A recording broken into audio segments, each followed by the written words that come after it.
Well, hey there guys, and welcome back. On this week's show, what the heck is in Kenny's shop?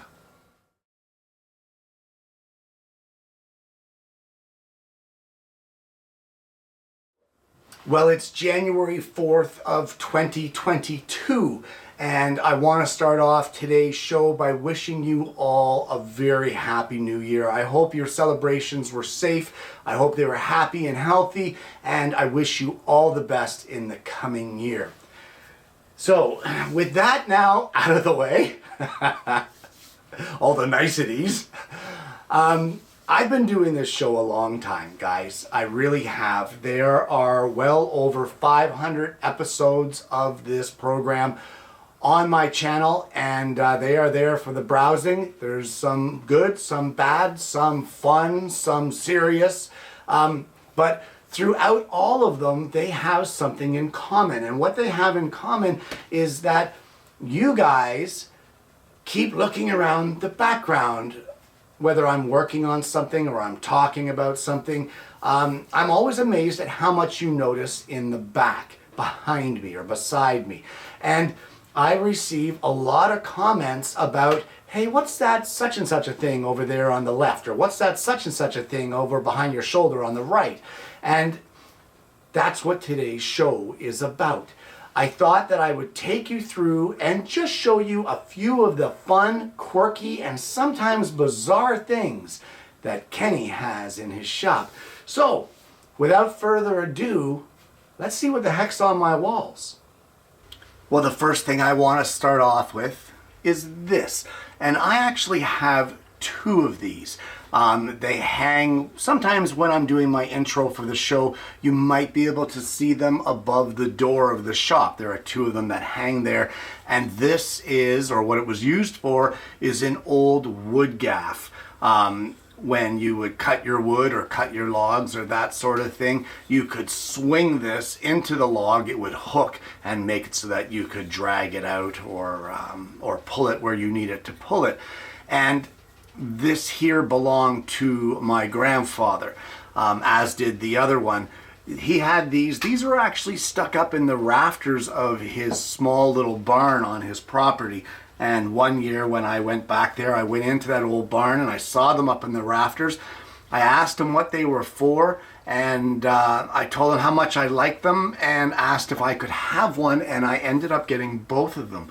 So it's a nice tribute. My grandfather's long gone, but it's nice to have something that was his and something with some serious history, especially family history. So there you go. There is one of the cool things in Kenny's shop, one of his two wood gaffs. Well, the next item, again, is something that came from a family member after they passed on. And this was my grandfather's on the other side of the family. And it's an old Dominion blowtorch. And I'm in the process, right now I have the handle removed and the brass hardware removed because I'm in the process of just cleaning it up and making it look a little better. This was in very bad shape when I got it. It was all tarnished, just practically destroyed, and I was able to clean it up considerably. It still needs a bit more work, but this is definitely an heirloom piece. I pumped up the pressure valve for the tank, and it still releases pressure. It still allows fuel to flow. So I believe it's still functional. It's just, I don't have all the parts. Now, the way that these used to work is right in the front, almost like a gun barrel. You see like a gun sight here and this little hook. Well, this was for a soldering iron.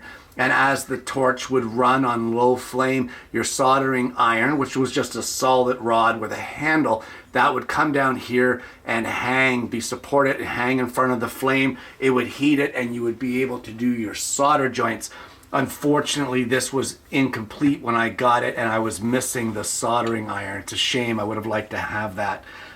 One of the other cool features of this was that it has these little pots here, and you could put a little bit of fuel in there and they would be ignited, and it would allow it to be kind of a quick light because you're working with your torch. You could turn your torch off to save on fuel because it was expensive, but this little pot would still continue to burn slowly, and then when you turn the valve back on, the fuel would start being expelled out of here, and there's a small little ignition hole right down here, and that would allow it to suddenly ignite, kind of like an auto start. And then you'd shut it off, save your fuel. This would still be burning a little. You turn it back on, heat up your soldering iron. Just a very cool unit, guys. It really is. I'm lucky to have it. I'm looking forward to getting it back to looking presentable again. I think it's looking great so far, but there you go. My grandfather's old blowtorch. Well, these next two items live just above my table saw, and they are another very cool piece of history. This is from JAS Smart Manufacturing Company in Canada, which is where I'm from. And this is basically an antique iron. All of us are spoiled now with steam irons for getting the wrinkles out of your clothes, but this is the way they did it back then. And this little platform would sit on your wood stove, which was the main source of heat on the east coast of Canada back then, and it would get hot, and this iron would sit in this little stand above the stove and heating it without having contact with the stove, because that would make this get all black and sooty. But you would basically let this sit here and heat up, and the handle releases with this little trigger. I don't know if you can see that, but you would basically come over, hook on your handle and lift it up, and you would be able to iron your clothes. Now, my uncle back on the East Coast, one year when I went back to visit them, he had this up in the rafters of his shed, and he kind of hemmed and hawed, and he basically said, "You like old stuff like this. You want it? You can have it." And I just loved it. I said, "Thank you very much." I had one heck of a time at the airport in the x-ray machine. The guy that was behind the x-ray machine thought I had some kind of a toy train or something, and I had no clue what he was talking about. He actually brought me in behind the counter to look at the x-ray machine there on the East Coast to show me where he saw a train in that image. Those days are unheard of now. You don't get in behind the security counters at airports anymore, but it's just a funny little story. Either way, this was a very cool thing. I'd love to restore this back to its original glory. I definitely would not want to paint it. I think just clean it up and get it back to its original state, because it really is a gorgeous piece. I mean, there are these threads here, or these bolts that hold the top on. I've never taken it apart, and I really have to wonder what's inside there. I honestly don't know. But either way, this is a very cool item, and it's just another little thing that lives in Kenny's shop. Well, I get asked about this one probably the most of any of the items in my shop, and you see it pretty much every show over my left shoulder, and this is the Radio Flyer Wagon. And a lot of people have asked, what is the deal with the wagon on your ceiling? Well, the deal with that wagon is that my dad for years and years talked about how when he was younger he always wanted a Radio Flyer wagon but never got one. And then one year for Christmas, my wife and I found these replicas, these steel replicas of the old Radio Flyers, and we bought my dad one for Christmas, and he absolutely loved it. He had it in his shop for many, many years. It hung there on the wall. It was always a fixture in his shop. And eventually my dad shut down his shop because he moved back to the East Coast to retire. And he ended up giving me this wagon. And unfortunately, in 2015, I lost my dad, he was the biggest fan, bar none, of this show, and the biggest fan, bar none, of my woodworking. And so therefore I took this, and as a tribute to my dad, I made it part of my shop.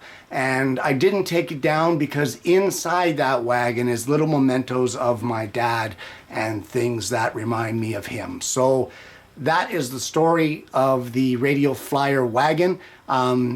It's been there for years, and I honestly don't see a time when it ever will not be there.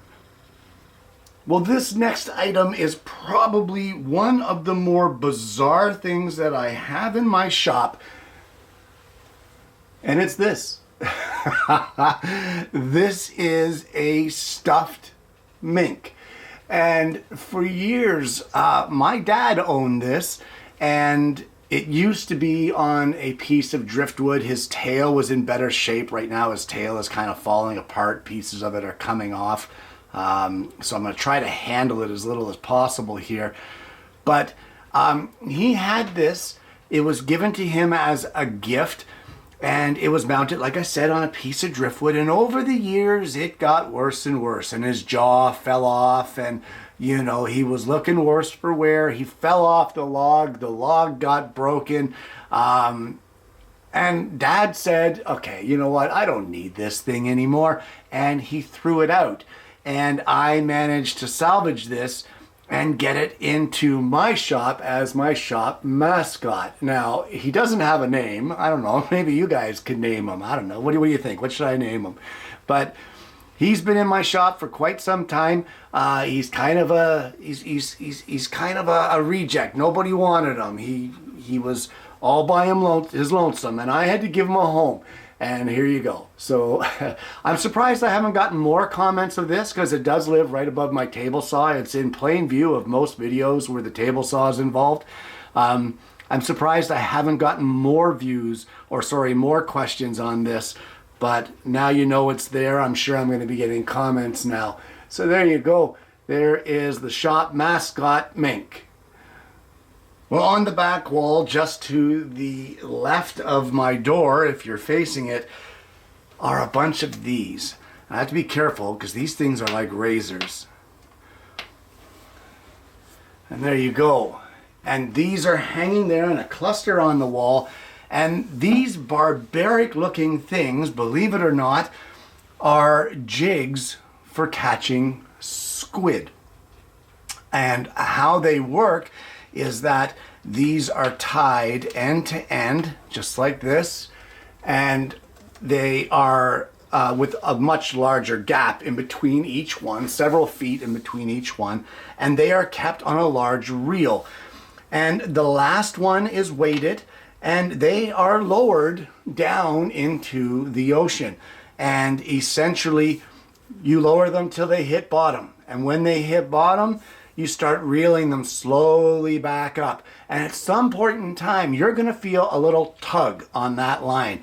And what that means is that on one of these barbaric hook things, Squid Jig, you have captured a squid going by. It has pierced it and caught it on these barbs. And at that point in time, you start reeling a little faster, because squid do not travel alone. Squid travel in schools. So all of these jigs all the way along now are potentially going to be snagging into other squid as they swim by. And as they come up to the surface, you'll reel, you'll see your first jig come, you'll let the squid squirt, get rid of the ink, and then you reel it, and as it comes down the other side, gravity pulls it down off of the barbs and into a tub or the base of your boat or what have you. So you just keep reeling like that, and then when you get them all in your boat, you put all of these back down into the water.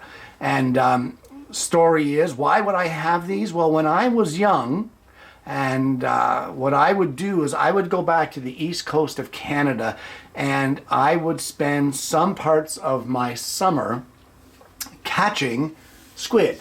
And I would gut them and I would dry them, and they would be dried squid fillets, and I would sell them to the boats that came into the government wharf on the east coast. And I think I got something like $3 and change a pound at that point in time. But as a child, I would then come back to the mainland after spending my summer doing this and use the money I earned to buy woodworking tools, believe it or not. Other kids were into the latest, newest toys. No, I was into power sanders and drills and that sort of thing. Black & Decker was the name of the game back then. So either way, there you go. There's another one of the more bizarre things that's hanging on Kenny's wall. My old Squid Jigs. And the last item that I want to show you for today's show is this. And yes, it's another fishing thing, and yes, it's another East Coast of Canada thing. Some of you who are Canadian will recognize this and know exactly what this is. This is a jig or a lure, but it's called a jig for catching cod. And again, it is the same sort of thing where this is quite heavy because it's made of lead.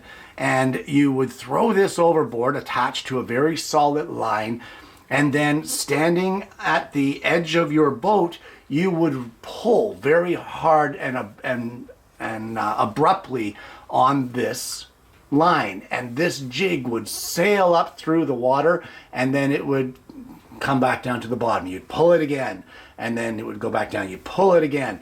And at some point in time, Mr. Cod, because that's what this is for catching, codfish, Mr. Cod would come over to see this, and when you reefed up, you would gaff that cod, and you would know, you'll feel the tug, and then you pull like crazy to get him up to your boat. You grab him by the gills, you pull him in. You don't want to grab them by the lip because they have very soft lips. You'll tear them off if you've got them hooked that way. But you would pull the cod into your boat, and that is what you use for catching codfish. Now, this hangs here. It does not get used for catching cod anymore because these have been outlawed. They are no longer allowed to be used for catching cod. I really don't know the reason why. So now what you have to use is one of these, and it is again a very heavy metal lure.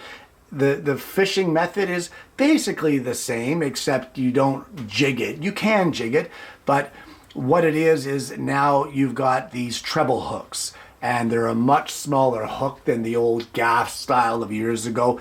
And this is the new standard now for cod fishing. You don't want to get caught with one of these in your boat, especially by the fisheries. You'll end up in a lot of trouble. But this here is the new standard. So, I don't know. This way is fun. This way was fun. I don't understand why they outlawed these, because regardless, one or the other, dead is dead to the fish, and dinner is dinner, and that's what those fish become. Every bit of it becomes food. So, yeah, there you go.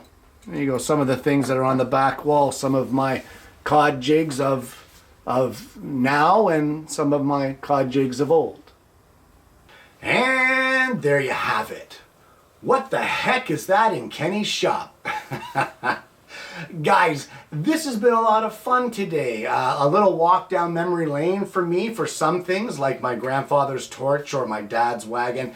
But just a load of fun to look back and see those things and remember the stories of where they came from.